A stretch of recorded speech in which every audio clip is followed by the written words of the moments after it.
A common misconception about Mary Lincoln is that she was incapacitated by her grief. It is true that loss and suffering made a defining mark upon her life. Yet Mary Lincoln's sorrows were part of her humanity, and how she moved forward was evidence of her resilience and her strong spirit. Mary Lincoln endured the deaths of 3 children, was sitting next to her husband when he was fatally shot in the head, and was betrayed by her last surviving son, who locked her up in a mental asylum. Mary Lincoln suffered trauma that would wipe out the best of us. We should admire her, not denigrate her.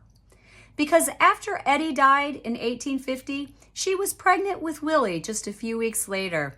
2 months after Willie died in 1862, she sent figs to a friend and her ailing daughter.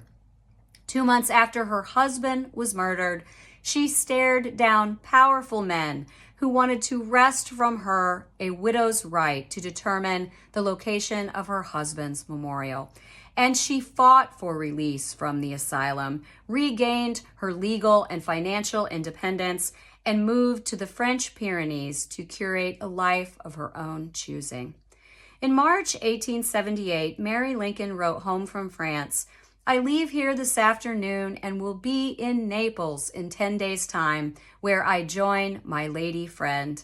Abraham Lincoln would have been so proud of his beloved wife, out exploring the world and finding joy and a little peace. Mary Lincoln carried grief the likes of which most of us will hopefully never experience.